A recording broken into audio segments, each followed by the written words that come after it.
Assalamualaikum warahmatullahi wabarakatuh. Saya Erna Suyanti, NIM 0310193067, Prodi dari Tadris Biologi 2 semester 6, mata kuliah Statistik Pendidikan dan dosen pengampu Ibu Eni Halimatus Sa'diyah MPD. Baik, adapun di sini saya akan menjelaskan mengenai cara penggunaan SPSS.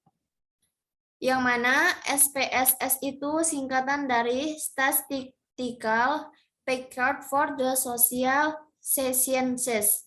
Dan pengertiannya adalah aplikasi atau software yang digunakan untuk melakukan analisis statistika tingkat lanjut, analisis steering, analisis data dengan menggunakan algoritma machine learning dan analisis big data yang bisa diintegrasikan untuk membangun platform data analisis.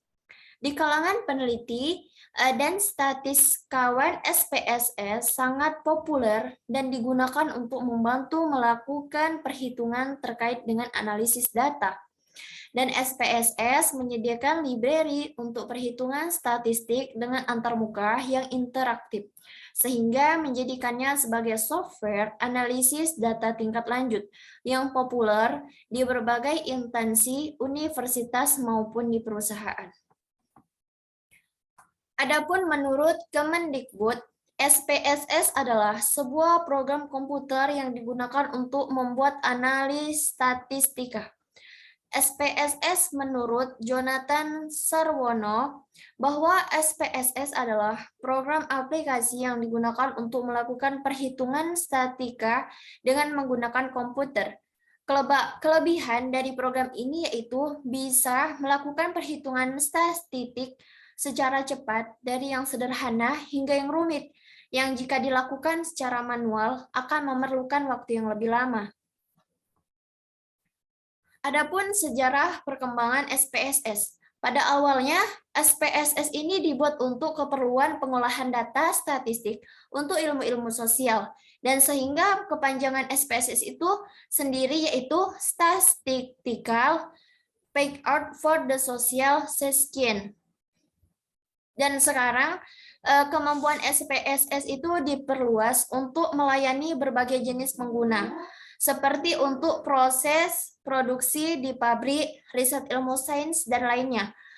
Dengan demikian, sekarang kepanjangan dari SPSS itu yaitu Statistical Product and Service Solution, dan SPSS dapat membaca berbagai jenis data atau memasukkan data secara langsung ke dalam SPSS Data Editor. Adapun di sini terdapat file untuk operasi file dokumen SPSS yang telah dibuat baik untuk perbaikan percetakan dan sebagainya. Di sini ada 5 macam data yang digunakan dalam SPSS, yaitu data dokumen SPSS yang berupa data, SysText, dokumen berisi file SysText SPSS, output, dokumen yang berisi hasil running out SPSS, scripts, dokumen yang berisi running out SPSS, new, membuat lembar kerja baru SPSS, open, membuka dokumen SPSS yang telah ada, read text data, membuka dokumen dari file teks atau yang berintensi teks yang bisa dimasukkan atau dikonvensi ke dalam data SPSS. Dan save, menyimpan data dokumen atau hasil kerja yang telah dibuat. Save as, menyimpan ulang dokumen dengan nama atau tempat tipe dokumen yang berbeda.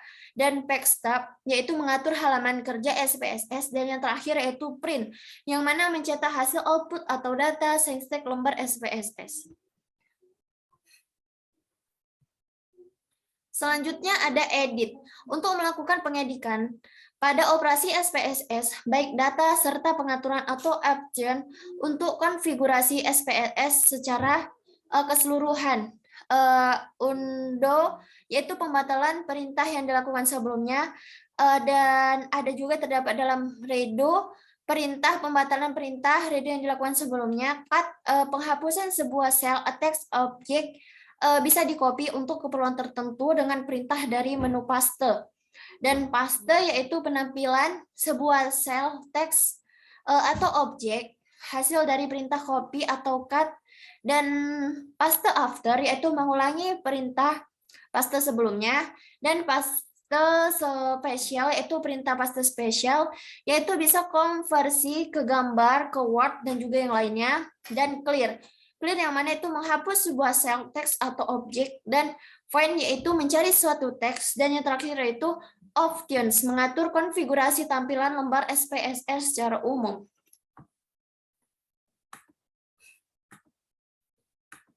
Di sini juga terdapat view, yang mana untuk pengaturan tampilan di layar kerja SPSS, serta pengaturan proses-proses yang sedang terjadi pada operasi SPSS, yaitu seperti status bar, pengaturan proses yang sedang berlangsung, toolbar, mengatur tampilan full toolbar, dan fonts untuk mengatur jenis ukuran font pada data editor SPSS, dan outline size ukuran font lembar output SPSS, outline font yaitu jenis font lembar output SPSS, grid lines yaitu mengatur garis sel pada editor SPSS, value labels yaitu mengatur tampilan pada editor untuk mengetahui value label.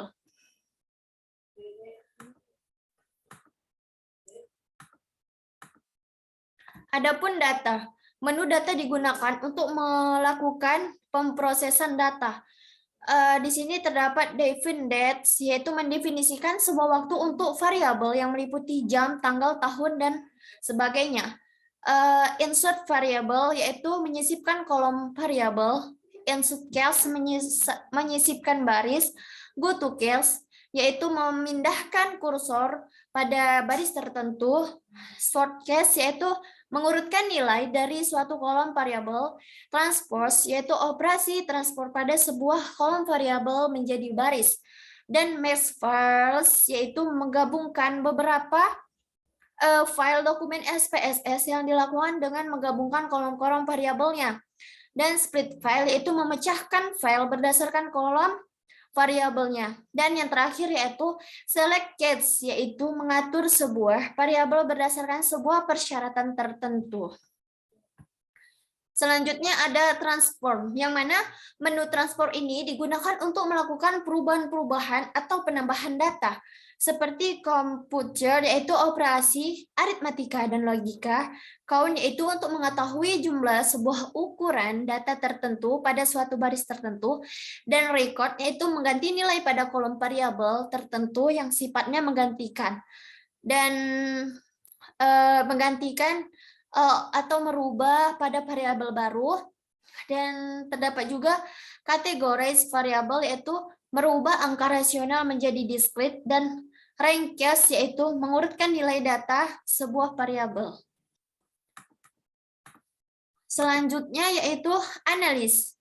Analisis digunakan untuk melakukan analisis data yang telah kita masukkan ke dalam komputer.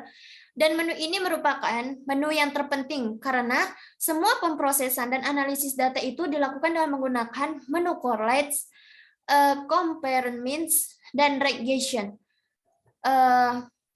Yang pertama ada graph. Menu graph itu digunakan untuk membuat grafik, diantaranya ialah bar, line, V, dan lain-lain. Dan juga utilities. Menu utilities yaitu dipergunakan untuk mengetahui informasi variabel, informasi file, dan sebagainya. Add-ons yaitu menu add-on digunakan untuk memberikan perintah kepada SPSS jika ingin menggunakan aplikasi tambahan, misalnya menggunakan aplikasi AMOS, SPSS data entry, text analysis, dan sebagainya. Dan juga terdapat Windows yang mana digunakan untuk melakukan perpindahan switch dari satu file ke file lainnya. Dan help yaitu digunakan untuk membantu penggunaan dalam memahami perintah-perintah SPSS menemui kesulitan.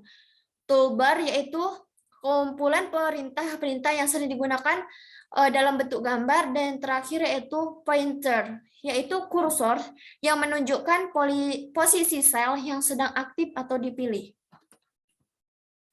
Selanjutnya adapun cara kerja SPSS. Dalam pengoperasiannya SPSS menyediakan beberapa fasilitas seperti data editor yang merupakan jendela untuk pengolahan data, dan data editor dirancang sedemikian rupa seperti pada aplikasi spreadsheet untuk mendefinisikan, memasukkan atau menedit dan menampilkan data. Favor yaitu mempermudahkan pemakai untuk melihat hasil pemrosesan, menunjukkan atau menghilangkan bagian-bagian tertentu dari output, serta memudahkan distribusi hasil pengolahan dari SPSS ke aplikasi-aplikasi yang lain. Multidimensional pivot tables, yaitu hasil pengolahan data akan ditunjukkan dengan multidimensional pivot tables. Pemakaian dapat melakukan eksplorasi terhadap tabel dengan pengaturan baris, kolom, serta layar, dan pemakai juga dapat dengan mudah melakukan pengaturan kelompok data dengan melakukan splitting table, sehingga hanya satu grup tertentu saja yang ditampilkan pada satu waktu. Dan juga terdapat high resolution graphics dengan kemampuan grafikal berresolusi tinggi, baik untuk menampilkan featured bar charts, histogram, scatter plots, 3D, graphics, dan lainnya akan membuat SPSS tidak hanya mudah dioperasikan, tetapi juga membuat pemakai merasa nyaman dalam pekerjaannya. Selanjutnya ada database access. Pemakaian program ini dapat memperoleh kembali informasi dari sebagai database dengan menggunakannya. Database widget yang disediakannya dan data transformation, yaitu transformasi. Data akan membantu pemakaian memperoleh data yang siap untuk dianalisis. Pemakaian dapat dengan mudah melakukan subset data, mengkombinasikan kategori, add, aggregate, merge, split, dan beberapa perintah transport file, serta yang lainnya. Dan juga terdapat electronic distribution. Penggunaan dapat mengirimkan laporan secara elektronik menggunakan sebuah tombol pengiriman data atau email untuk melakukan export table dan grafik ke model HTML, sehingga mendukung distribusi melalui internet dan intranet. Online help. SPSS menyediakan fasilitas online help yang akan selalu siap membantu memakai dalam melakukan pekerjaannya. Bantuan yang diberikan dapat berupa petunjuk pengoperasian secara detail, kemudahan pencarian prosedur yang diinginkan, sampai pada contoh-contoh kasus yang pengoperasiannya pada program tersebut, dan akses data tanpa tempat penyimpanan sementara, yang mana analisis file-file data yang sangat besar disimpan tanpa membutuhkan tempat penyimpanan sementara. Dan hal ini berbeda dengan SPSS yang sebelum versi 11,5, di mana file data yang sangat besar dibuat temporary filenya.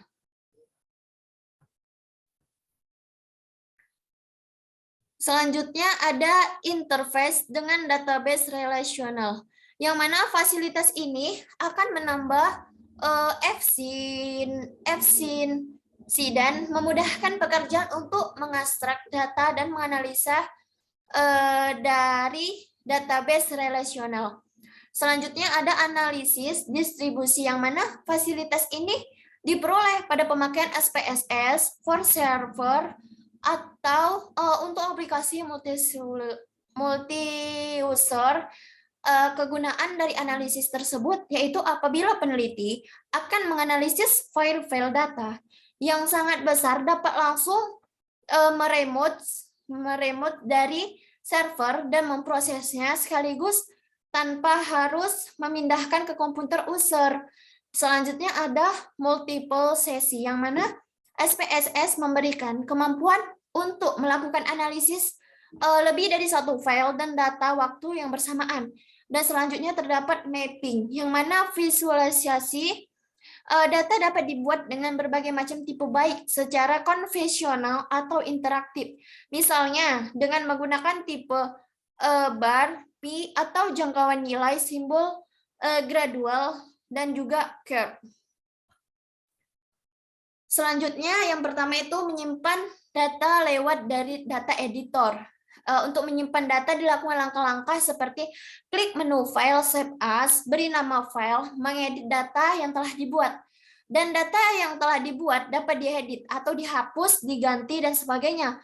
Untuk itu, buka file yang akan diedit dengan mengklik menu file, open, kemudian pilih file yang akan diedit.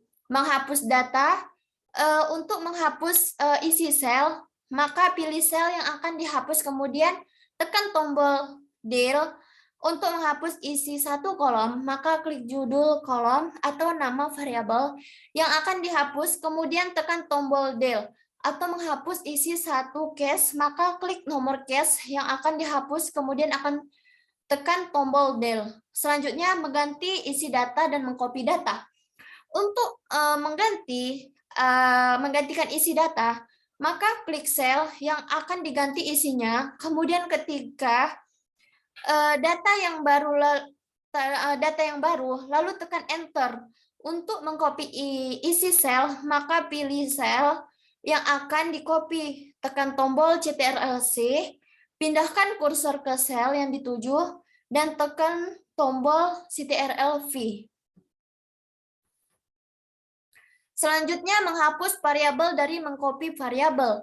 Untuk menghapus variabel, lakukan seperti pindahkan ke variabel view dengan menekan tombol Ctrl+T, pilih variabel yang akan dihapus dengan mengklik nomor variabel, lalu tekan tombol del. Untuk mengcopy variabel, maka klik nomor variabel yang akan di-copy, tekan tombol Ctrl+C, tempatnya kursor pada baris yang dituju, tekan tombol Ctrl+V, menyediakan variabel dan kasus. Selanjutnya, untuk variabel, maka pindahkan kursor pada kolom yang akan disisipi, kemudian klik menu data, insert variabel, lalu isikan datanya. Untuk kasus, maka dipindahkan kursor pada baris yang akan disisipi, kemudian klik menu data, insert variabel, lalu isikan datanya. Selanjutnya, ada pun cara memasukkan data di SPSS, yang mana proses statistik dengan SPSS. Pada pelaksanaannya, terdapat beberapa cara yang dilakukan pada saat memasukkan data pada SPSS. Dan salah satunya itu, data yang akan diproses dimasukkan lewat menu data editor yang otomatis muncul di layar saat SPSS dijalankan. Data yang diinput kemudian diproses juga lewat menu data editor. Hasil pengolahan data muncul di layar atau Windows yang dari SPSS, yaitu output navigator. Dan selanjutnya pada menu output navigator itu, informasi atau output statistik dapat ditampilkan secara teks atau tulisan. Pengerjaannya itu perubahan bentuk huruf, penambahan, pengurangan, dan yang lainnya. Yang berhubungan dengan output berbentuk teks yang dapat dilakukan lewat menu text output editor. Tabel yang mana pengerjaan pivoting table, penambahan, pengurangan tabel, dan satu yang lainnya. Yang berhubungan dengan output berbentuk tabel dapat dilakukan lewat menu pivot table editor. Chart atau grafik, pengerjaannya itu perubahan tipe grafik dan yang lainnya. Yang berhubungan dengan output yang berbentuk grafik dengan dapat dilakukan lewat menu C, Chart Editor.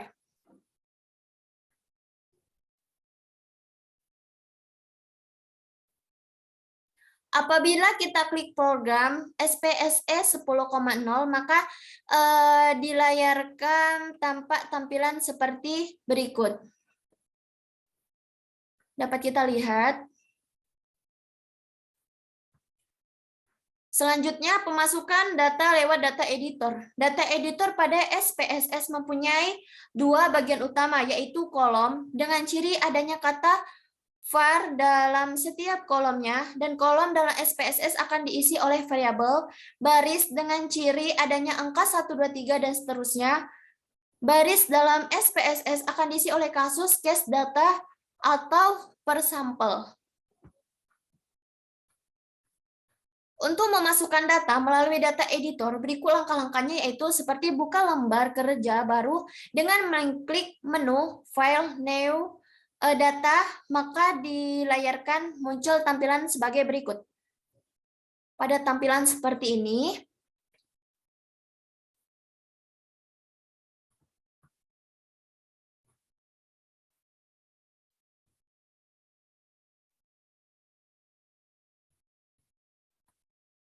selanjutnya, definisi variabel yang akan digunakan di tab sheet variabel view yang akan dibagikan di kiri bawah sehingga dilayarkan tampak tampilan sebagai berikut.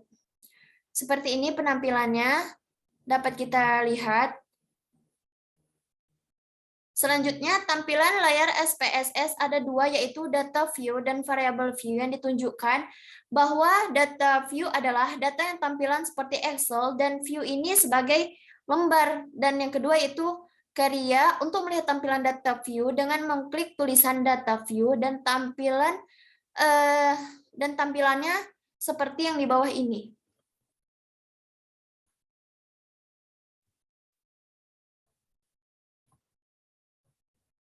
Selanjutnya, variabel view berperan sebagai definisi operasional yang hasilnya nanti akan terlihat di data view. Dan untuk tampilan variabel view dengan mengklik atau variabel view. Dan seperti ini tampilannya dapat kita lihat. Selanjutnya, view pada variabel view tanpa judul di kolom-kolom sebagai berikut. Name, type, weight, dan decimals. Label, value, missing, column, elix, measure. Dan isikan datanya dengan cara klik data view yang ada di kiri bawah layar, kemudian isikan datanya untuk tiap case. Selanjutnya, transformasi data pada SPSS. SPSS, di dalam SPSS terdapat sebuah menu yang mampu memodifikasikan atau mengubah data menggunakan menu transport. Menu transport ini sendiri digunakan untuk mengubah suatu data untuk keperluan tertentu. Adapun submenu di kolomnya yaitu submenu komputer. Submenu komputer ini berfungsi untuk menambah variabel baru yang berisi hasil perhitungan berdasarkan data dari variabel lama. Dan langkah-langkah membuat variabel baru itu dengan menggunakan submenu komputer seperti buka file, klik menu transform, isi kotak target variabel dengan nama variabel yang baru, klik tombol tipe dan label, isikan kotak label untuk keterangan dari variabel yang baru, pilih tipe variabel yang baru, dan isi kotak name rate.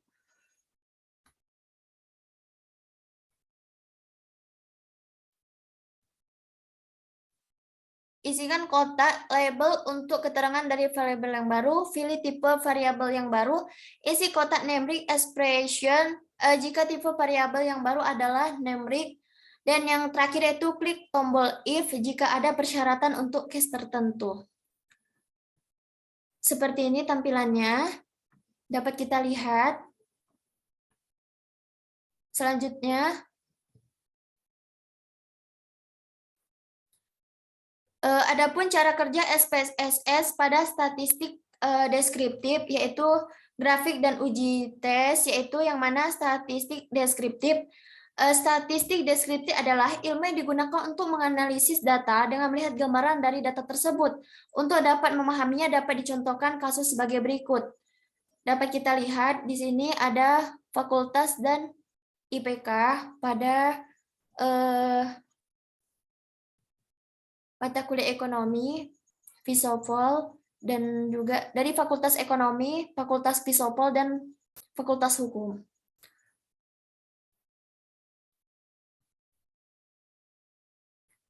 Selanjutnya ada input data yang mana penampilan variabel view untuk memasukkan identitas variabel data sesuai dengan cara input masing-masing atribut pada pembahasan sebelumnya yang akan menjadi tampilan seperti yang ditampilkan pada saat ini dapat kita lihat.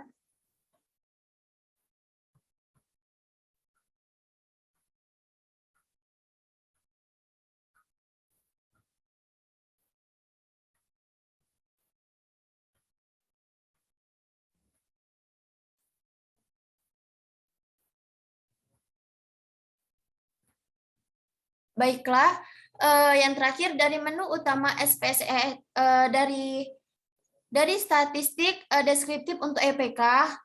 Oleh karena itu variabel IPK termasuk data kuantitatif, maka akan dibuat tabel frekuensi serta deskriptif statistik. Yang mana dari menu utama SPSS dipilih menu analis, kemudian pilih sub menu deskriptif statistik, deskriptif, maka akan keluar tampilan seperti gambar tersebut. Tampilan akan muncul pada gambar seperti ini. Dapat kita lihat. Dan memasukkan variabel skor IPK ke dalam kolom variabel, pilih option, maka akan tampil pada layar dialog box tersebut adalah untuk penampilan karakteristik data apa saja yang ingin digunakan tampilan dari tanda checklist pada min, division, varian, range, minimum, dan maksimum, dan abaikan yang lain. Kemudian klik continue untuk kembali pada dialog box deskriptif, kemudian pilih OK. Baiklah, mungkin hanya itu yang dapat saya sampaikan mengenai penggunaan SPSS. Semoga bermanfaat. Jika terdapat kekurangan, saya mohon maaf. Saya akhiri. Billahi taufiq wal hidayah. Wassalamualaikum warahmatullahi wabarakatuh.